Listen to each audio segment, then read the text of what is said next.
Dr. Chase is, that's right. Dr. Chase is one of the original 7 QNCPs and the youngest QNCP. I don't know about ever now, but not anymore. Y'all got a lot of young people here nowadays. A lot of young people, but he started taking quantum neurology in his first try in chiropractic school. His brother-in-law at the time, Dr. Torrey Hinson, was studying QN, and as soon as Chase got into chiropractic school, he started taking quantum neurology courses, and he would travel and sleep in his car or hotel or whatever, like sleep with a bunch of people together to be able to afford to come to the events and learn the work. And it's such an honor and privilege to have you here today. Thank you so much, Chase. I'm very excited about your topic. And big round of applause, everybody, for Dr. Chase Hayden. Awesome. Thank you very much. Perfect. And y'all can hear me okay there? Good. I'm super excited to be here. It's been a bit since I've had a chance to speak at a QN homecoming. And so I'm grateful and honored and humbled to be among so many awesome doctors here. So that light is bright. Wow.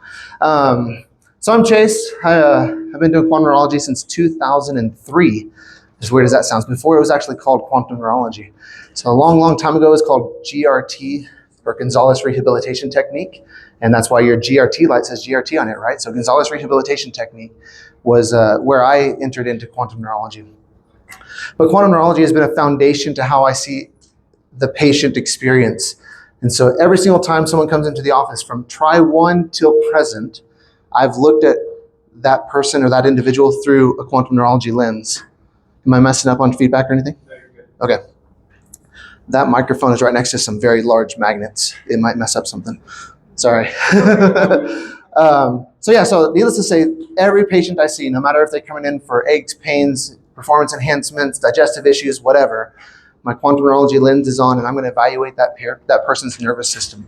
I want to make sure that their nervous system is expressing to the way its maximum potential, right? So let's think a little bit about how we do that. We use quantum neurology as a foundation to care, to create an entry point to the neurologic expression for that individual. And that concept's been going on for a really long time. In fact, George brought it up just a second ago, but this is us a long time ago. This is the day they announced the Quantum Neurology program, and these are the original quantum neurology people. You can see George on there. You can see Ed. Ed still looks the same 20 years later. I'm over here in the corner in the shadows here with the dark shirt on. But super excited to know that all of us have been around. So this is from December 2007, this picture. And that's when they announced that the GRT was being converted into the quantum neurology program because it was more than an individual technique. It was a system to be able to help strengthen the neurologic expression of the individual.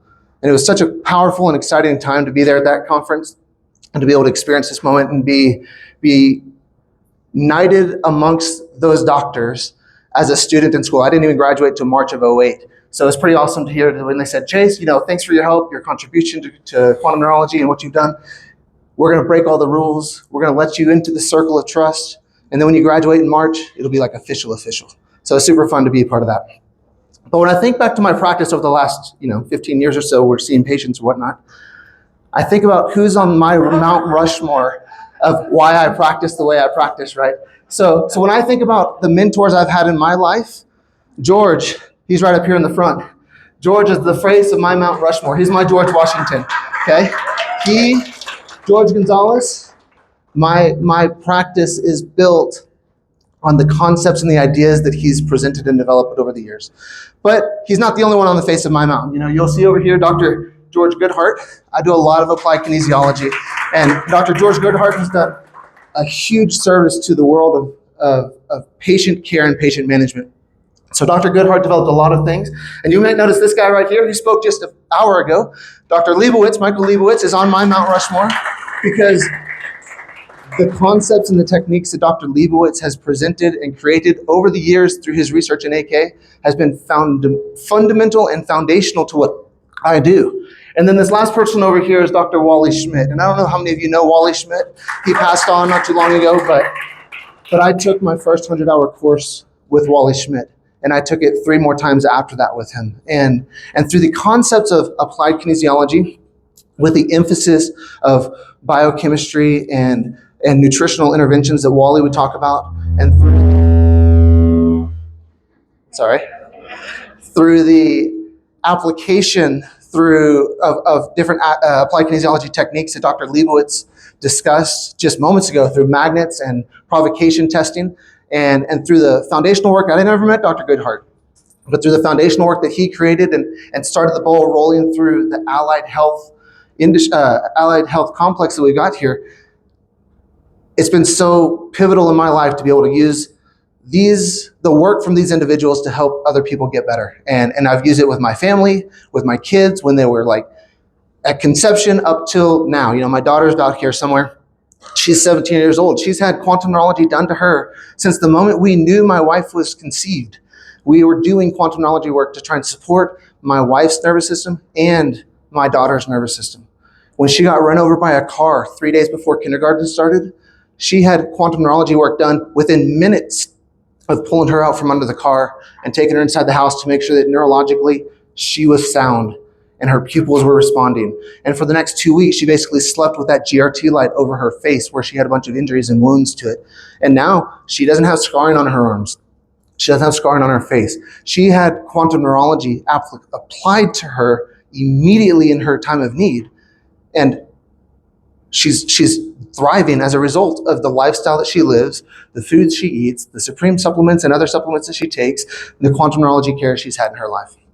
And it's a huge testimony to me personally to be able to take quantum neurology and just apply it to the people that I love the most. And it's cool that the patients get to benefit too, but it's cool for me to use it in my family. So how do we do things? How do we take the work that these great individuals have done and apply it into our own practices, right? And a lot of us are professionals that have been doing this for a long time. Some of you, I was talking to a couple people over lunch, you've only been doing it for like 3 weeks, which is huge. I'm so glad you're here. This is so exciting because quantum neurology changes lives and it changes practices and it makes you a better clinician. So let's imagine this person walks in. This person came to see me back in May, it looks like. So she flew in from Mississippi. I live in Houston. So she flew from Houston to Mississippi off of a referral from a doctor she was seeing in Tennessee. And she starts describing these things. So I'm just going to briefly read over her case history for you. And you can read this, but it's going to be like very summarized. So she had a bunch of tick things that bit her. Those things created neurologic problems. And she ultimately started getting progressively more jacked up. That's the highlight of what this slide says. Okay, we're going to go on from there. She continues going on. She's seeing doctors. I don't like standing here. It's feedbacking. Is this better over here? Thank you, sir. So December, numbness is progressing. She now is like having numbness and tingling through her arms. She's getting weakness. She's seeing neurologists. She's seeing real doctors. She's seeing chiropractors. She's seeing everybody. She's just looking for help, right? The paresthesias are coming up. She's numb, tingly, weakness. Started in just the arm, starts progressing up into her neck, going down into her trunk, eventually starts going down to her feet. No relief. She's now developing migraines by 2017. 2 years of this. She's seeing people and it's just not getting better. Has MRIs, does whatever they're doing with there, basically no help. Continue on, March 2008. This is her medical history. Imagine you're the doctor and you're hearing all this stuff. She's filled out 10 pages of paperwork and then she's just adding to the back of that page all these things that are going on with her and all the help that she's not been able to get, right? So 2008, she's now got all this neuroplasty stuff that's happened. She's got more numbness and tingling. She still can't do whatever she's doing. So they said, we'll just cut it off. Because if we just remove that rib, then nothing can pinch those nerves and cause those problems, right? So in April of 22, they went ahead and just removed part of her, clavicular joint there and thought that'd be the answer. It wasn't. They also removed that first rib and that didn't help either because it kept progressing. So now February, she's low stamina, low strength, still has all that numbness and tingling and paresthesia that's gone up and down the whole left side. She's now diagnosed with trigeminal nerve pain. She's got mold exposure from the year before. And now she comes into your office, right? So who is here has been practicing quantum neurology for less than 3 months? Raise your hand. Perfect. Daniel, right? Yes, sir. What would you do for this lady? You do the nervous system code resets. You would start with the nervous system code reset. That's exactly what I would do, right? I would have her lie on her back. I'd bend her knees. I'd check her pubic bone alignment, and I'd start from S1, and I'd just slowly and methodically work my way up. Do you think that's what I did? I hope so. That's 100% what I did.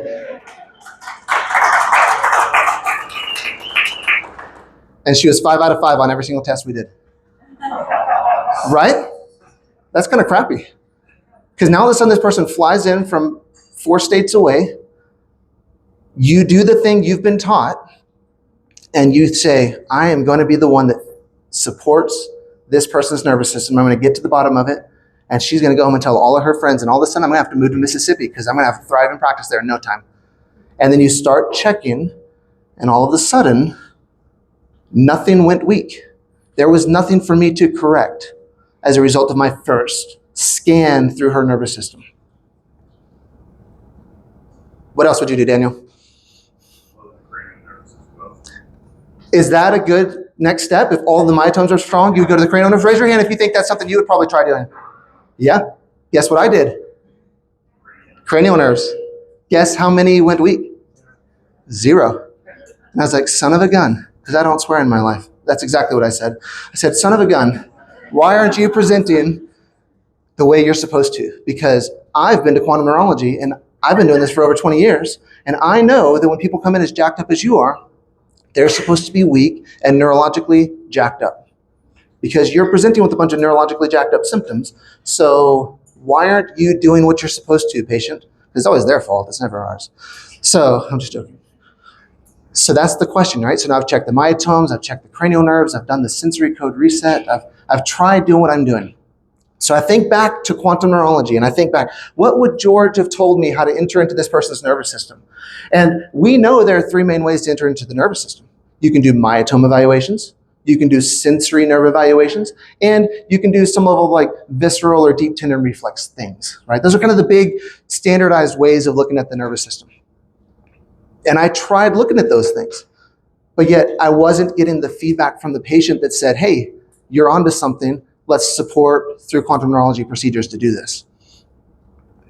So we know also that a standard tenet of quantum neurology is if you're testing someone and you're not sure, what should you do? I'm sorry?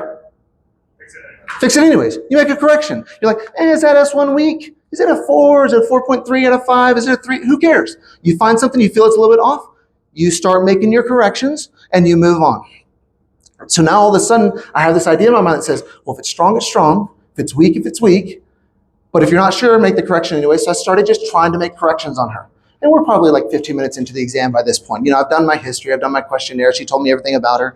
So I started muscle testing, and it's coming up on like 15 minutes, and I'm not finding stuff that I think I should, even though I've checked all of her myotomes, I've checked some of the sensory stuff, I've checked some of her cranial nerves, and I'm still making corrections, but it doesn't feel like I'm moving the needle. Have any of you ever had a patient like that where you feel like you're testing them and trying to do stuff, but you don't feel like you're wowing them like they should be wowed? Raise your hand if that's ever happened to you. Okay, good. So I'm not the only crappy doctor here. No, like we all have those experiences where it feels so bad where you're like, everybody gets better when we do this. And why aren't you responding like you're supposed to? So, because I've got a Mount Rushmore in my life, I started having to think a little bit outside the box, right? And so there's this concept of applied kinesiology I'm going to introduce to y'all that is called autogenic inhibition. And autogenic inhibition, as it pertains to a muscle spindle cell response, is a way for me to briefly glimpse the nervous system and see if it's responding like it should. And I just need a quick volunteer for someone. Can someone come up? Anybody? Cambria, come on up. This is my daughter, 17-year-old Cambria. Here we go. Give her a hand. 17 and a half consecutive years of quantum neurology in her life. All right, so we're going to go to an idea real quick that all of you are familiar with, and it has to do with the deep tendon reflex. So we're going to start there with something we all know. So deep tendon reflex. You know that if you had a deep tendon reflex, just relax for me. If I hit her deep tendon reflex for her quad and it kicks, was that normal, hyper, or hypo? It looked pretty normal. Were you faking it? Did you know that's what's supposed to happen? Okay, good. 17-year-old Cambria knew that if I hit her in a certain way, I should have a specific reaction. I test her, it reacts. Now, what if I hit her and she twitched for 5 minutes? Would you think that's a normal response? No, we would call that hyperreflexive. What if I hit her and she didn't kick? And so then I said, like, grab your hands and did some stuff, but I could never get a reflex to happen. What would you call that? Hypo. So we've got 3 levels of grading from reflexes, which is one of our entry points to the nervous system. Normotonic, hypertonic, or hypotonic. In applied kinesiology, we sometimes describe muscle testing in the same way. So therefore, we can think of a normotonic muscle as one that's strong, but reacts appropriately if I do something to it and cause it to go weak.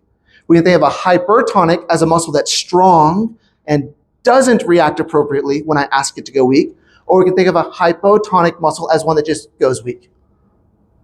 I know that was weird. I'm going to demonstrate it in a second. But that's what appeared to be happening with this lady that came to see me. When I started testing her and trying to get feedback from her neurologic expression, her nervous system was so jacked up that it was incapable of telling me right from wrong, truth from fiction, strength from weakness. She was just hypertonic. She was over-facilitated in every single thing we did with her. So I couldn't get good neurologic feedback, and therefore I couldn't do the wow that I wanted to give for her, and she couldn't benefit from the neurologic rehabilitation that is quantum neurology. So let me demonstrate briefly what that might look like. Yeah. No, we're not going to demonstrate that briefly. In a second we will. Thanks, Canberra. You did great. All right. So good. On Monday, I realized that I had a companion pass on Southwest, and I asked my family, does anybody want to go to Denver with me? And she is a senior in high school. Her first day was Wednesday. And she goes, I've got nothing to live for in school. Let me go. And so she's skipping school right now, coming out to just hang out in Denver with me for basically free. So how cool is that?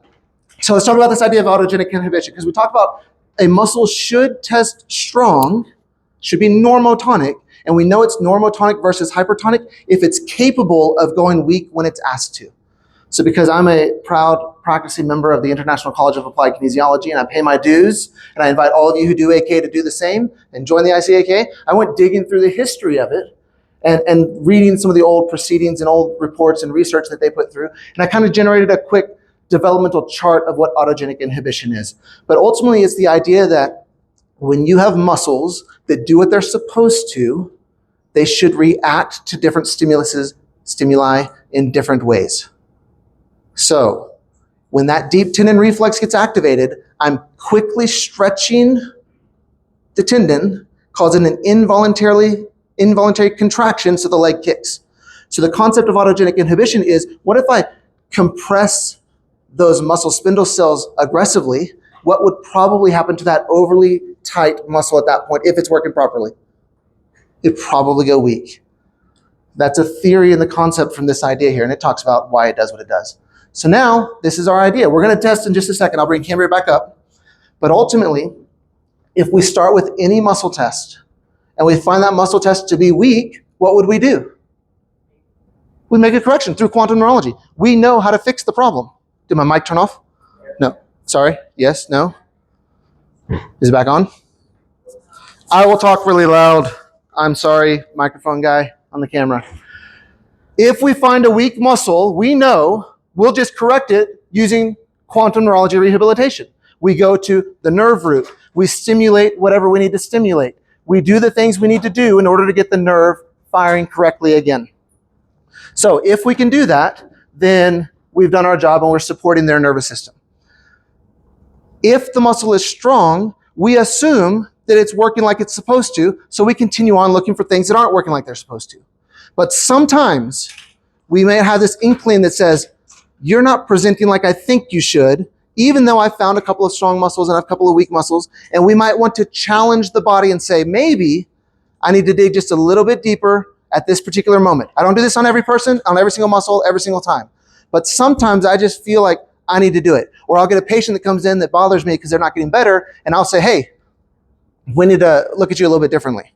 So I will use this concept of autogenic inhibition through the muscle spindle cell to try and see if the muscle is working like it's supposed to.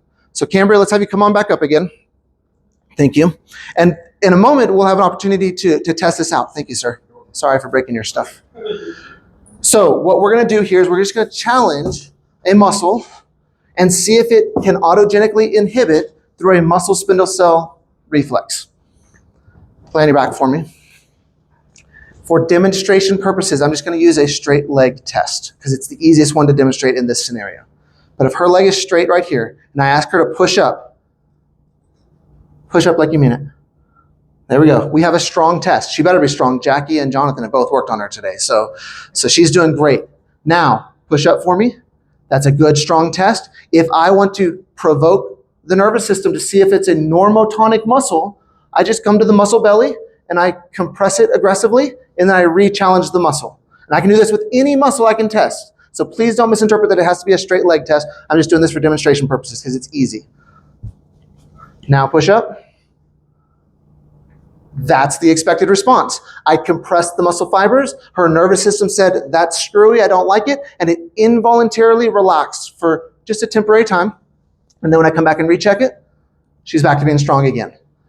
So now, for this person that flew in from Mississippi all the way to Houston to try and get treated by someone off of a referral from Tennessee, she said, I'm not going to give you muscle weaknesses today. I'm going to be super strong and not let you do your job. And I said, wait a second, maybe I can bridge an applied kinesiology concept with a quantum neurology concept and see if I can make those two express her nervous system a little bit more efficiently. And so in her body, whenever I tested every single muscle and tried to relax, tried to tell it to go weak, she stayed strong every time. And it gave me another piece of the puzzle. It says, now I'm dealing with someone who's got hypertonicity, somewhere that her nervous system is expressing dysfunction. And the good news is we're all masters in helping others with their neurologic issues. We now can build on that idea. And I use that as my entry point for helping her. So this is a real x-ray from my office for what it's worth. A neuroexpression was created. And we often think about the neuroexpression when Dr. Gonzalez talks about stepping on a nail, how you have the S1 myotome that might be injured. You might have the fear or the emotional response that gets activated. You have the sensory input that's off. You might have the methylation cycle or some level of digestive activity impaired because of the parasympathetic stress that's gone on there. And you have this expression that creates that we try to unwind and support as we neurologically rehabilitate the area. Well, hypertonicity, I propose to you, can be a neuroexpression of the body's inappropriate adaptation to strain through their nervous system. Their holographic nervous system is no longer presenting in the way it needs to, and now it doesn't know strong from weak. It just revs on hypertonic or full drive the whole time. Does that make sense? Am I losing any of you? This is okay so far? Oh, I thought you were telling me my time's up. I thought you were giving me a flashcard already. All right, good. So, how do we do it? What do we do with this? Now, let's think about our traditional quantum neurology approach. Let's pretend we have a regular myotome that's weak. I come to my S1 and I test it, and it's not doing its job. I take, can I borrow a GRT light from somebody? Can I borrow this GRT light, Jen? There's just one right here. Thank you. Someone remember this as Jen's, her name's on it. All right, I find this myotome that's weak. We go to the nerve root and we make our correction using our GRT light. And then we come back and it's strong. And then if I wanted to gap that area, I could activate that and then start doing whatever I'm doing to find the gap for her particular connection, right? We're all on the same page with that? How do I activate hypertonicity? She's already hypertonic. Now how do I use that as an entry point? Well, if I'm going to try and bridge this gap of applied kinesiology concept with quantum neurology intervention, I might be able to incorporate some magnets into the process. So I like to use magnets in my office, and I'm so glad that the powers that be put the Leibowitzes in front of me, because they gave you all an introduction, if you have never seen it before, of how they incorporate magnets. And remember, Michael's on my Mount Rushmore. He's a big deal in my life. Like I strive to get a picture with him every time I see him because he's that big of a deal. And I don't just get pictures with anybody, right? So I use magnets in my office. I use the Leibowitz technique, and I have this particular bar magnet that I use with everybody that I do. Well, in magnets, there's this concept of the south pole being a provocation pole. If you saw Leibowitz's technique where they had the vials and they were checking things, they were placing the vial and the south pole to the body when they would test. Well, in the history of AK, back in the 1980s, they started making these associations with magnets. And you'll notice back in 1991, according to everything I could find, and Michael semi-confirmed it through a Facebook message, this is where it's first publicized in the ICAK proceedings, where he teaches South Pole provocation ideas. But he said, but I was doing that in seminars before then, but he didn't have an exact date for me yet. But that idea is we can use the South Pole to provoke and stress the body out on certain things. So if I were to come over here and take like a fungus vial like we saw last hour and test her to it, her body might be stressed out by that idea. Well, in the rest of the ICAK research, they talk a little bit about the North Pole being inhibitory or making things go weak. So I can use the North Pole of a magnet to challenge an autogenic inhibition process and not have to jab on this person. But I can also use that as my quantum neurology entry point. So let me show you what I mean by that. South pole should not affect muscle strength. North pole should cause weakness on a localized muscle when it's tested. So if I take her leg, push up for me, that's good and strong, and I take the north pole of this magnet and place it on her leg, I should be able to get weakening effect if she's got a normotonic response. Now what if I test her muscle and it's strong, and I put the north pole over the muscle I'm testing and she stays strong? What does that mean? Hypertonic. Guess what happened to that lady from Mississippi? She's hypertonic. So now I can use my magnet as my entry point and say, you should be weak now. Now give me an arm, let's see what I can find. And I started gapping things off of weakness by using north pole of the magnet on different body parts on her. And that was my entry point for her, because the regular myotome evaluation, the regular cranial nerve evaluation wasn't giving me the feedback that I was looking for. Once I put the north pole of a fairly large magnet, you'll see they started off with a 5,000 Gauss magnet in the initial research that they were doing. These are large magnets. They do a lot of things, and they hurt really bad when you put your fingers between them and get them squished, right? So use a large magnet and see if the nervous system is capable of doing what it needs to do. And I can do that with every muscle in the body. Squeeze. She's strong. I north pole the finger flexors, and she's not. That's a normotonic muscle. I have a lot more information on this person who's choosing to let me see their neurologic expression by using the north pole. And the question I have now is, well, what happens if we use the south pole? Well, let's check it and see. She shouldn't go weak, which is according to what they've been talking about for 40, 50 years, and also what we see in clinical practice all the time. Because south pole seems to provoke, north pole seems to jack up the muscle spindle cell activity and cause a temporary inhibition process. Yes, sir, you have a question for me? Yeah, have you ever had patients really opposite of hypertonic and If I hypothetically had someone come in and I went to muscle test them and all of their muscles were just weak, what would I do then? I do see that sometimes, and that's, I propose, is another neuro expression that's pretty jacked up. I might. I would probably, to be fair, start by looking at pubic bone alignment and cranial nerve activity first, a lot of vagal nerve, and see if I can just activate some stuff to get them kind of reset. But yes, I would do potentially a provocation through the south pole to refire it instead. It doesn't seem to, yes, I would probably do that. I'm thinking off the cuff, but I'd really start with cranial nerves with them. Yes, sir. You have another question? I'm sorry? Have you seen a difference, or have you tried a difference with the positioning of the body? Because I know Dr. Borders from Beth talks about everything that is on the top half. Right. Everything's on the body is south and north pole. Correct. So flip on the bottom half of the body. But With that potentially, yes. On a localized individual test rather than a systemic effect, I see the magnet seem to work like it's supposed to. The north pole on a local muscle, when I test that local muscle, seems to be okay with that. Whether it's top of the body, bottom of the body, seated, standing, wherever it is. Because I propose to you, and I don't know because I'm off the cuff right here, I propose it's because we're using large enough magnets to override that local area to respond like it's supposed to. I don't have a great answer for you because I'm not really familiar with BEST, but there's a lot of energetic systems where magnets might influence things in different ways. But according to the ICAK, this seems to be the system that they find the most reproducible. Any other questions? We're here for y'all. I want you going home on Monday being able to play with this and see it in real life. All right. So now, there's the second GRT light I was looking for.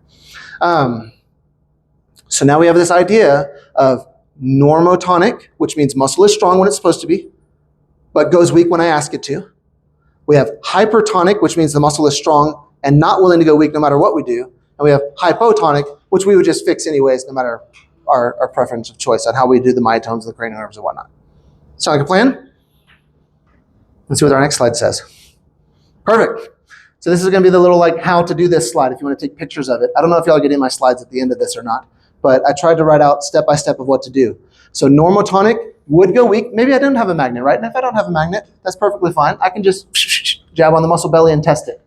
But if I have a magnet, because I'm already doing awesome things like Leibowitz technique or some of the other stuff we might use magnets for, then I might accelerate that. Because what if hypothetically, I'm testing this L1 myotome, which is a little bit of a hip flexor from the quad and a little bit of a psoas, and I don't get the test I'm looking for, and I want to challenge that psoas. I might not be able to autogenically inhibit that psoas muscle because it's so deep behind all the other stuff. So I could use a magnet to test muscles that are way deep into the body. If you don't do applied kinesiology testing, you might see a psoas test like this in other muscle testing techniques. Push up for me. So that test is pretty strong. But now if I wanted to muscle spindle cell her tenderloin, right? It attaches to her back. I've got to go through her ab muscles, her gut, her everything to get there. And that doesn't really work very well. But if I take a magnet, I can attempt to test it, push up, and it will still go weak, letting me know that that's a neurologically intact area. I saw a hand go up.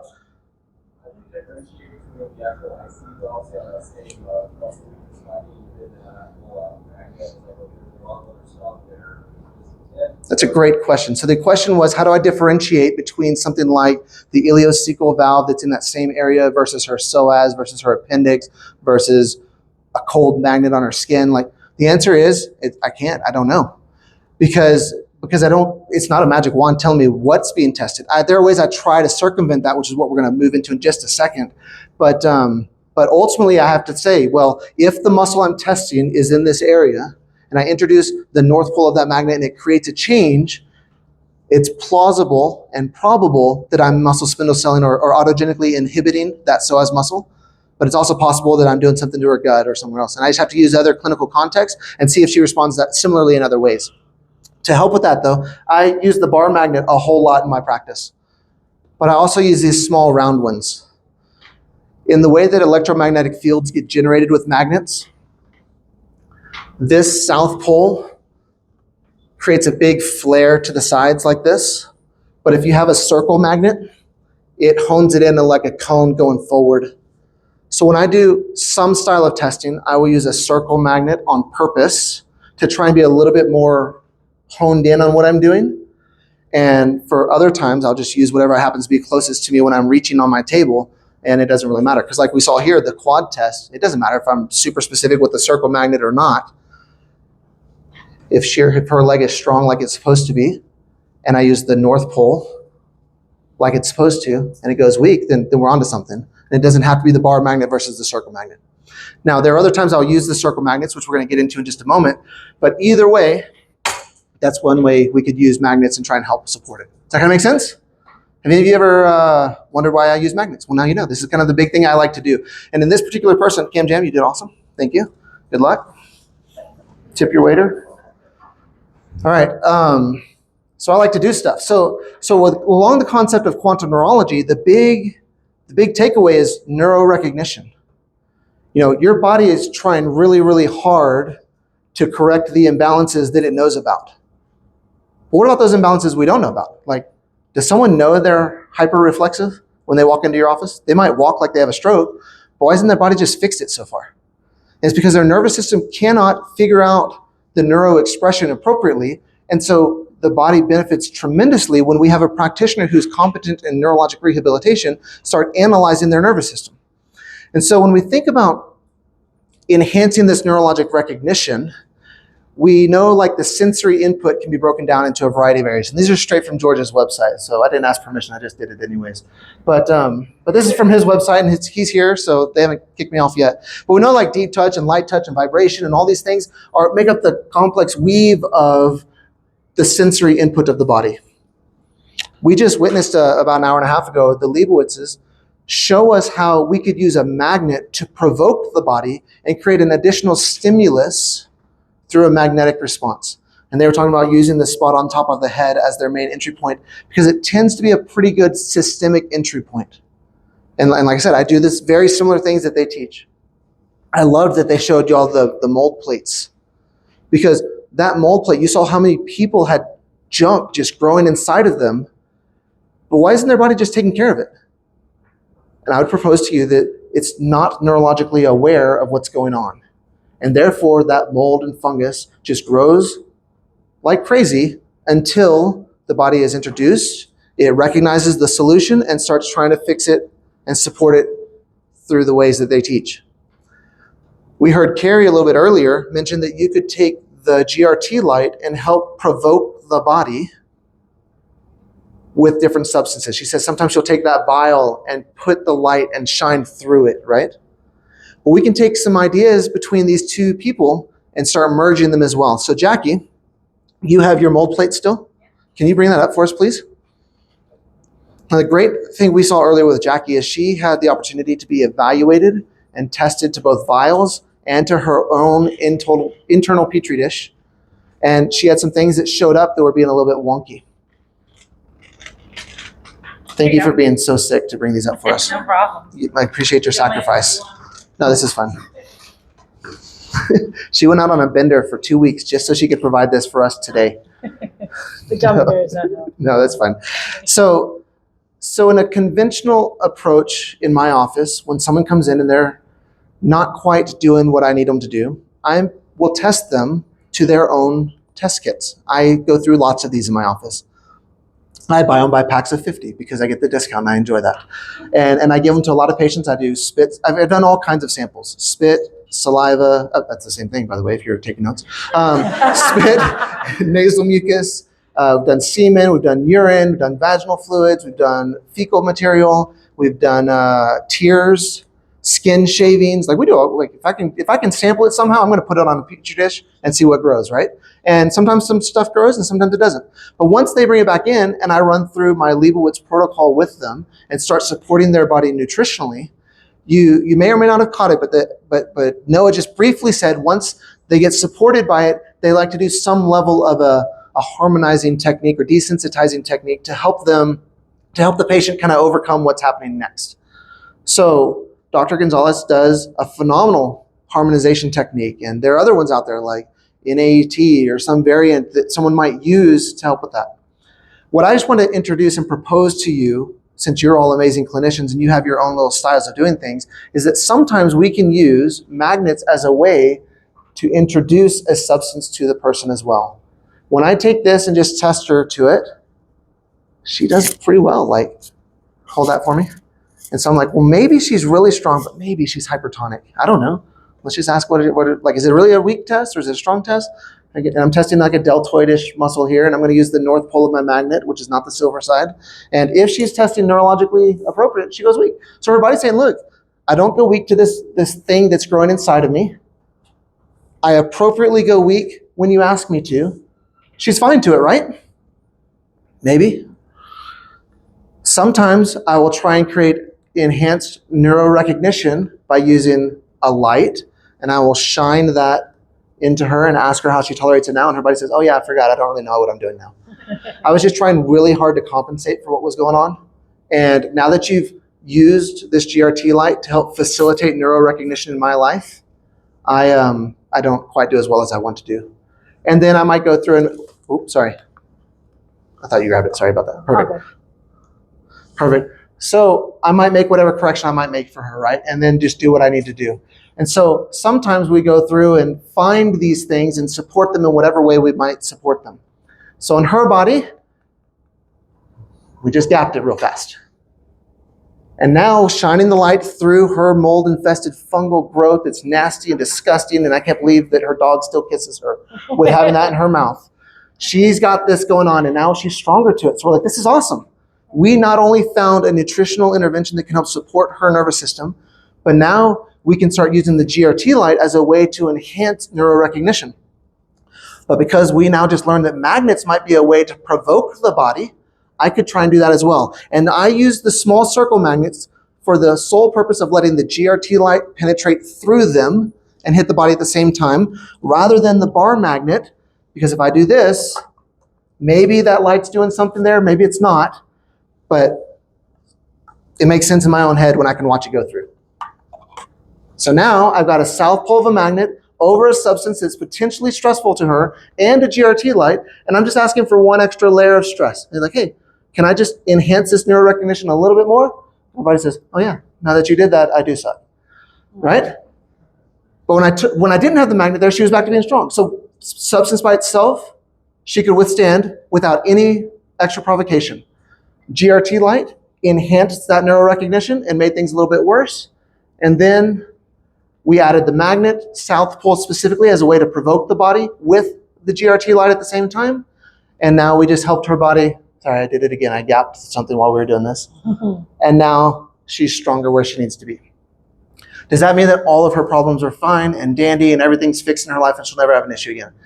Not necessarily, but Dr. Gonzalez brought up a concept earlier with elite performance athletes, to where if you did something to them and you helped them gain just 1 extra inch in their stride, and now they go from 23 strides for 100 meters down to 22, that's a world record difference there. Well, for someone who might have struggling issues with mold re-exposure, or they live in an Austin area where they might get a little bit more humidity than someone else in a non-humid place, well, now I can help her nervous system to be more aware of what's going on and build by diving down that neuroexpression just a little bit deeper. So in my office, I like to use the GRT light. I like to use the south pole of a magnet. I like to use provocation vials. I like to look for ways in which I can dig deeper to neuroexpression. Because that's the name of the game with quantum neurology. Our holographic nervous system is so powerful that it just is aching to go out there and fix something. But if we don't know it's broken, how's everybody going to fix it? We have to create neuroexpression. And then, as we do so, boring. Oh, shoot, I skipped all kinds of stuff. Okay, so as we do that, we have an opportunity to help the person present in a better way. Jackie, you did so awesome. Thank you very much. Thank you. You did great. All right, so the reason for this particular presentation was to try and hopefully expand your thinking on interacting with patients. We all muscle test to some way, shape, or form. Sometimes our muscle testing is a great entry point to helping that nervous system figure out what's going on. Sometimes though, when we do that, we get stumped or confused. So we learn this idea of autogenic inhibition and ways in which we can manipulate the muscle, whether through fingers jabbing in the muscle belly to compress it to stimulate a temporary weakness, or by using the north pole of a fairly large magnet in order to try and figure out if that muscle is doing what it's really supposed to do. And for some individuals, it's perfectly fine and they don't need any additional help after that. For other individuals though, that's an entry point into how you might help express their nervous system. But now once you've got their nervous system doing what it's doing and you're digging deeper and you're finding these intricate nuances of that individual, you might stimulate a little bit more deeply into the provocation process by using a GRT light or by using the south pole of a magnet to provoke a little bit more aggressively. The Leibowitzes talked earlier about how they like to use a systemic point on the body when checking systemic things. But sometimes we might need to hone in on a specific thing or a specific need for someone. And we might look at this from a visceral contact standpoint, from quantum neurology, looking at the different parts of the body that are tied to different neurologic nerve roots and whatnot. And some of us have our own charts that may not be these because we have different systems that we come from and different backgrounds. But sometimes we can take a substance or an area of the body and try and provoke it a little bit more. I have a patient that moved to Houston from Louisiana because she needed a double lung transplant. She had a huge amount of scarring and fibrosis going on. And so they came to Houston and started going through the MD Anderson process, and they were trying to figure out how they were going to be able to overcome this autoimmune thing that kind of went crazy. And then she eventually started following Noah on Instagram because Noah sent her to me. But she started following Noah and started hearing about some other stuff and said, well, wait a second, before I do this double lung transplant, maybe I can do something else. And so she started following what Noah had online and then learned about Charlie and some of the stuff that he had online. And eventually one of them said, and I think it was Noah, go see Chase and he'll at least get a chance to test you. And so she came in, we started testing her on things. Well, we have a very strong knowledge about her with a lung fibrosis, scarring, and things like that. She walks around with about an 87% pulse ox at any given moment. And she's, 30 or so years old. She's got a 7-year-old kid. She's young. You would not expect this from her. She's also got rheumatoid arthritis, but she had these lungs that were just like failing her. So we did these ideas of trying to provoke the lungs by doing visceral work through quantum neurology, by using specific provocation points and activation. I have her like breathe through like a spirometer. Is that how you say it correctly? The thing that like measures your breathing capacity. I bought one off Amazon for like $20 just so I could have her practice breathing on stuff like that. And we were able to make these dramatic changes in her life by helping her nervous system recognize what her lungs were not capable of doing. I saw her, I don't know, maybe 3 days ago. Her pulse ox was 96. So from 89 all the time, 87, 89 all the time, to 96 when she walked in, and she's like, I'm feeling good. I took the stairs today. She's not perfect yet. She still has moments where things flare up and she kind of drops back down and she just has to take it easy for a couple of days. But using a process through quantum neurology in which we help the body make neurologic expression and hone in on stuff that's a little bit different than a standard myotome or cranial nerve evaluation, we are able to help this individual progress from her fibrotic state. So, new patient walks in now. You got this person. She's 8 years old. And her mom says that every time they take a bath, just globs of hair fall out of her face. Not her face, I guess, because that'd be down here. Off the scalp. So she's just losing hair from the scalp. And I don't know if you can really tell through these pictures. I'll attempt to just kind of show you. This is where the hairline should be. Okay? And this here looks like someone took a razor blade to it. And it's just missing. She has a spot over here on top of her head that just looks like someone literally just like took a razor blade and carved a circle out, and a couple of other spots. But these were the 2 pictures she was able to send me. This is back in like March or something like that. What do? We're going to start with the myotomes. We're going to start with cranial nerves. We're going to do some stuff. But how do you create neurologic recognition for someone who's losing their hair and they're 8 years old? I imagine you're thinking, well, I do some sensory nerve stuff. I do cranial nerve 5. I, do some V1, V2, V3, a little bit of second sensory nerve. I do light vibration, deep touch, temperature, pain, things like that. We'd run through the stuff we know how to do, that foundational structure of quantum neurology. And we started doing it on her. And guess which things didn't go weak? Say it again, because everybody didn't hear you. All of them. I don't know if that's proper grammar or not. But neither one of them did what they were supposed to do. They just tested fine in all scenarios. We had her do a mold plate. We spit into this. I took scalp scrapings of the back of her head, and both of them started growing things. We started her on a nutritional program to try and support the imbalances that were going on with her body. We started using that growth as a provocation tool for her, and I started muscle testing her to it and going through organ-specific areas using both the light and the south pole of the magnet. I went locally to the different parts of her head, and I created better neurologic recognition. I hope I have the next picture on here. Oh, son of a gun. All right, just know it got better.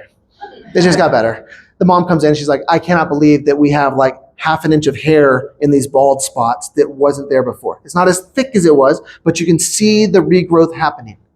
We had to kill off some stuff. We had to create some neurologic recognition. We had to give her body an opportunity to create that manifestation of neuroexpression that she was incapable of doing. But it only happened as a result of us using her body as the indicator to tell us where to go next. And through the foundation of quantum neurology, we were able to do that with her, which was huge. Huge in her life. What 8-year-old wants to go bald for fun? And her mom was freaking out. Like, everybody's excited.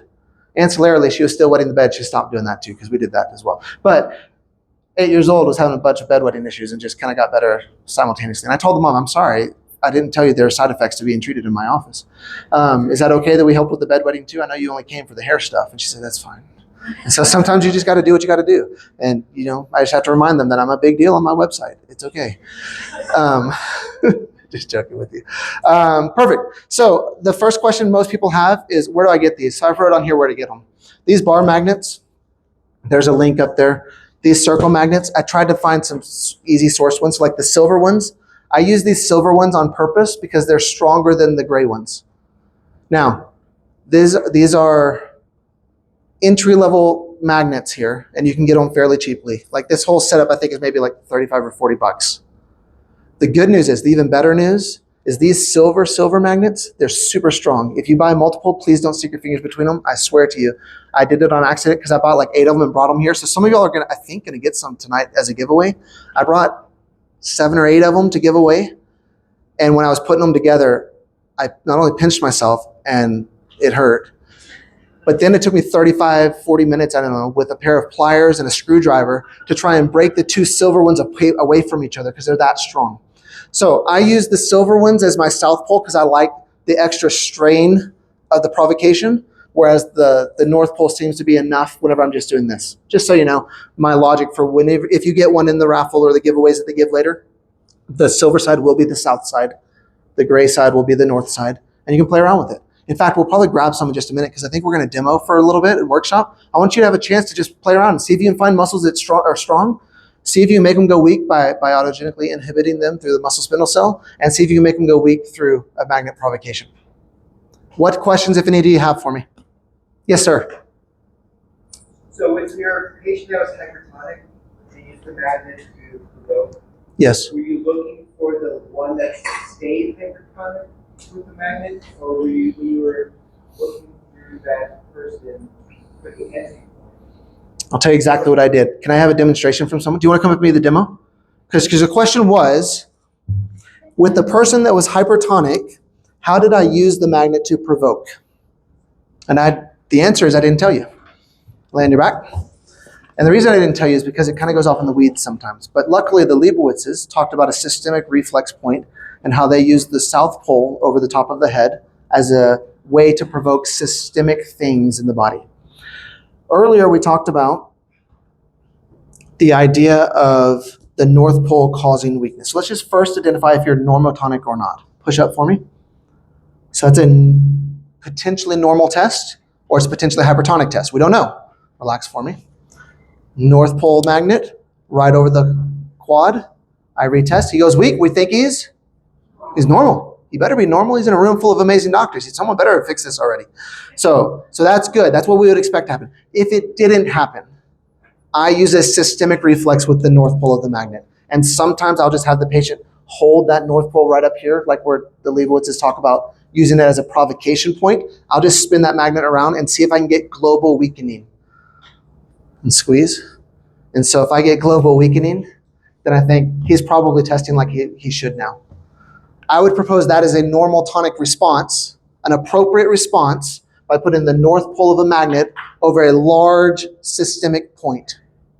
So for that person who was hypertonic, that wasn't responding like I wanted to, I put the north pole over a systemic reflex point, and I just gapped that. I was looking for what I would find that would cause her to go weak and not work. I gapped the correction, took this off, and she was back to normal tonicity on the ones that worked right, and she was hypotonic on all the ones that were jacked up, and it gave me a starting point to start making my normal quantum neurology corrections. Does that answer your question? Does that confuse everybody else because I went into something I didn't really talk about? Yes, sir. With that patient, when you put the south pole, No, you're good, thanks. Did she then go weak, or were you then able to find a gap that made it? Right. I had to find a gap that made it weak because she was still strong. She was still in her hypertonic state, but I put the north pole on to provoke her and say, this is my entry point. I need to find whatever it is to make you go weak like you're supposed to be. And it just took some digging around, and I found something that I could gap. And then once I gapped that, she was able to express the normal response like we would want her to. And so does that answer your questions? Perfect. What other questions do we have? Yes, ma'am. Can we put the magnet on, like, let's say the cranial nerve entry point, and would every test supposed to go to be on the interstitial muscles? That is a phenomenal idea and concept. And I propose that, yes, you could. And that's a neat way of just provoking the body to see what else might show up through the neuro expression. The coolest thing about quantum neurology is it's a foundational framework to where we can ad-lib and modify things incessantly. Kind of like if I go through and check you right now and all your myotomes are strong, but someone had colored glasses on. If I put on a pair of blue glasses, you might have a completely different neuro expression as a result of those blue glasses. I could use a magnet as a provocation tool for that as well. So I could just south pole of a magnet right here and then see what shows up with other cranial nerves. And I could just build from there. And that's the amazing part of quantum neurology, is letting the neuro expression it be modified and manipulated to fit our needs in that patient's time frame. Did that answer your question? Perfect. What other questions you got? Yes, ma'am. Oh, ignore everything I just said. This is what really happened. She asked, can we use the south pole of a magnet as an example over the brainstem or the cranial nerve entry point as a way of potentially expressing differently through our cranial nerve evaluation? And I proposed that yes, we can. And I could stick it over like a liver spot and then see what happens. Or I could put it over a mold plate and then see what happens. And I could start seeing what the individual needs may be for that person at that particular time by using a provocation tool to see what their nervous system expresses as.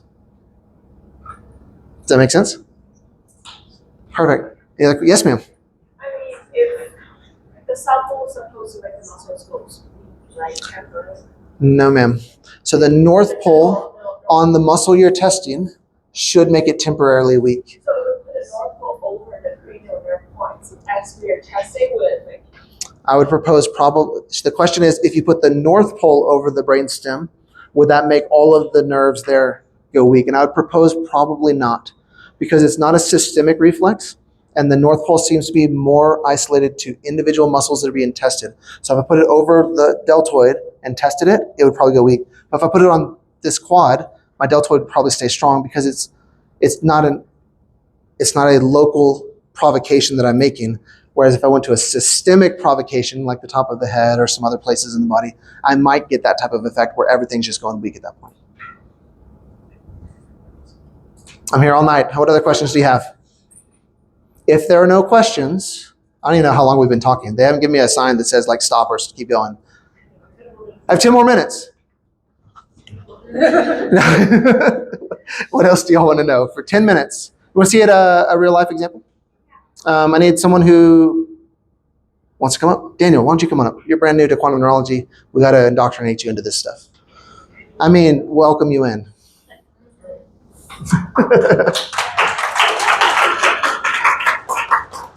Daniel had the blessing and the curse of sitting next to me at lunch. So, Dude, that was a great one. let's have you lie down on your back for me. Okay. Anything specific going on that bothers you? My low back sometimes. Low back sometimes bothers him. What would we do in a normal situation if someone comes in and says, I get occasional low back issues? We might start with getting them to neutral. We'll just call it that, right? So let's just scan through some stuff really quickly and see if we can find something that shows up. Squeeze for me. That was neat. It says pubic bone made a correction. Push out. Okay, good. This is weird. I always practice from that side of the table, not this side. So it's kind of weird.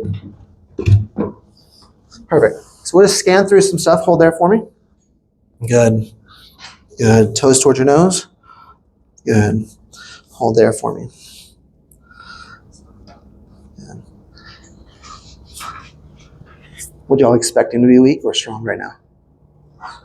I would hope he's strong, right? We'd expect those things to happen because this is what we do on a daily basis.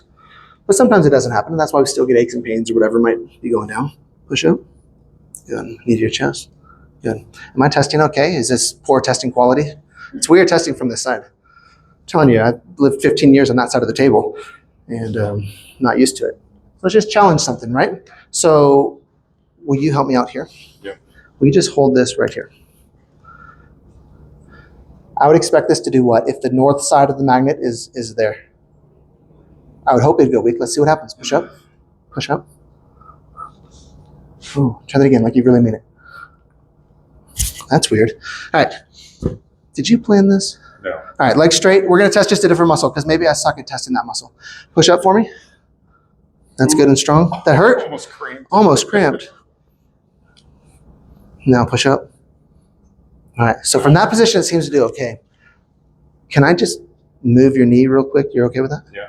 I'm going to just gently mobilize this area and see what happens. Hold that for me.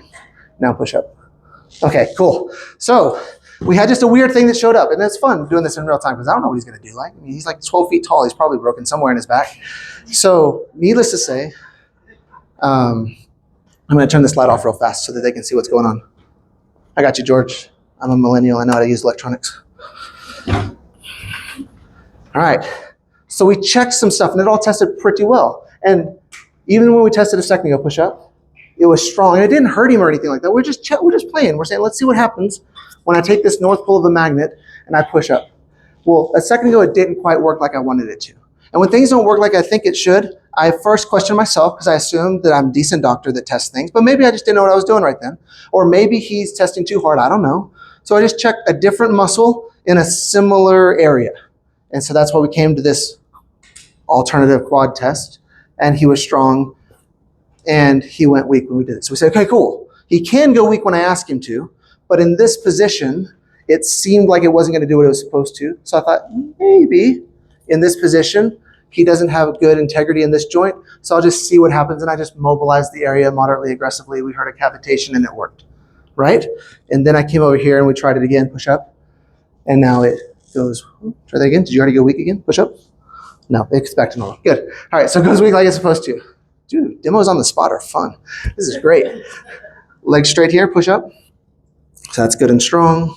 We'll ask you again, can you, yeah, thanks. Push up. See, it's the same other thing. Push up for me, legs straight, push up. Yeah. All right, when his leg is straight, he maintains strength. When I ask it to go weak, he goes weak, like I would expect. When his leg is bent like this, I don't get the same result I'm looking for. It just doesn't go weak like I think it should. Now, to be fair, I didn't do a real quantum neurology correction on him yet, because remember, weak is weak and strong is strong, but if you're unsure, make the correction. So what I should have done on the last one, before just moving his knee around, was do something with the GRT light, come down here and take a deep breath in, and then breathe out. Good. And then again, and out. Good. And I should have checked to see if that would have just made this go back to normal. Now let's see, push up for me. Oh, snap. Try it again like you really mean it. Yeah, and it didn't. So this is one of those weird things where I would think, well, that's weird. Everybody gets better with what I'm doing. Why is that hypertonic in that position when it's not hypertonic in the other position? I'm sorry? I still can't hear you. Both sides, because they originate on the other side as well. Right, so yeah, no, so now I'm thinking maybe if I have a both side issue, maybe this is more of a backy thing and not a leggy thing or whatever. I don't know, just these are how doctor-y I talk in real life too, by the way. So I might just come over here and mess with that again, and then I'll just check it and see if we made the correction we're looking for. Push up for me. And we did, good. So in this scenario, we found a muscle that was strong, which is great. We still potentially have some level of symptom going on, which gives us the opportunity to potentially dig it differently through the body. We challenged the north pole of the magnet. It didn't quite go like I thought it should. So we challenged a different muscle to see what would happen, and that did go like I think it should. So then I just locally messed with the area. And for speed's sake, I just moved his knee and see what happened, and it seemed to create a correction. Is this doing okay so far? Could you see how you might use this on Monday morning? Knee to your chest? I hope so. I mean, otherwise we just had a good time, but it was boring, right? Because if it's not going to get used, that'd be frustrating. So we have good, strong muscles. Because that's a weird one, I could just check and see, well, what if I stick this here? Let you do that. And we'll just test it again and see what happens. Knee to your chest. Good. So north pole causes weakness there. So that would be what I expect it to be. Sorry, you did great. And it could be his ileocecal valve. It could be his Houston's valve. It could be his swollen prostate. I have no idea what I'm putting it on. But it's giving me the test I think I should have. So I'm willing to check that box and move on to something else that might be more clinically relevant at the time for him. Because I don't want to lose sleep over a muscle that's not doing what it's supposed to do if it's not clinically relevant for why he's coming in. Otherwise, we could spend so much time just correcting like weird stuff that make no sense to anybody. But on the other hand, if he's coming in, he's like, this thing is still just not getting better. I want to dig in deep to that area and see what's working and what's not. Why don't we have you sit up facing that way? You can sit up for me. Perfect, just like that. Just out of curiosity, can I borrow this arm? I'm going to take your arm like this. Press up for me. They'll tell me when we're down to 2 minutes, and that's when we'll stop. Lean this way for me and push up. So we've all done some level of G-poise style correcting. Push that way. And that did okay. Push backwards. So I'm just testing range of motion while I'm challenging his body at the same time. And those all seem to do okay. Where does it bother you specifically? So he's pointing to center line center line low back area. As an experiment, we'll take the south pole of the magnet and we'll just place it on the area that bothers him. Is that about the area that bothers you? Sorry, I was too high. You're good. I wasn't good. I was You want me to wrong. hold it? It's okay to tell me I'm wrong. Sit up right there for me. So just out of curiosity, we're just having the south pole of the magnet on that area. Let's just see what happens. His body says, I'm fine. Let's go through those same G-poi things we just did a second ago with the provocation of the south pole over that area, trying to help his body figure out that that area is still a problem. Bring your chest that way and hold. That one did okay. Push this way. Good. Push backward. Good. Push this way.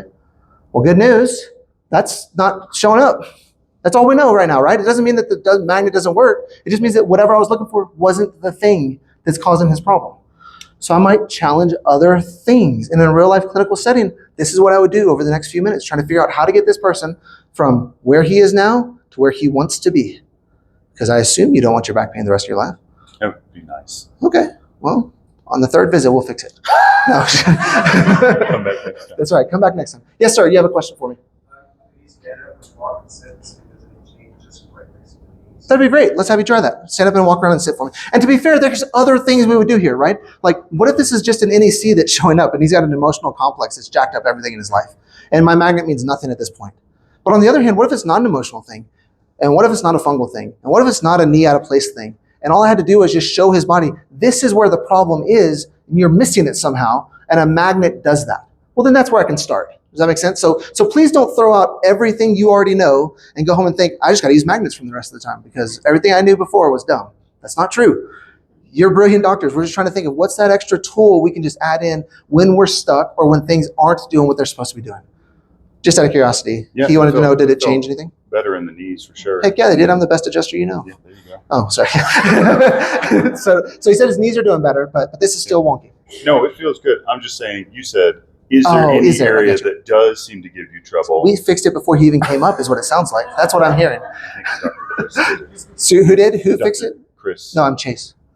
No, I'm just joking. Dr. Chris did it. Yes, Dr. Chris He did. worked on me earlier, I'm just so joking. it is feeling better from earlier, but yeah. No, that's good. But thank you for doing my demo. Good job. I'm ragging on you. So thank you very much, Dr. Gonzalez. I'll turn the time back over to you. I appreciate your time. If you have questions, just ask me and I'll answer them later, okay? All right, thank you. That was awesome. Good to help out. All right, thank you so much. I think you have the mic, so, let's give it up for Dr. Chase Hayden, everybody. That's all I got. All right, a little bit of housekeeping. We're going to have about an hour for workshop break, and then we're going to open up that wall at the back at 5:30, and then on the other side is a no-host bar and hors d'oeuvres, and then we're going to come back and we're going to have an award ceremony at 6:30ish. There are magnets back there somewhere. I brought like 6 or 7 of them for people to play with.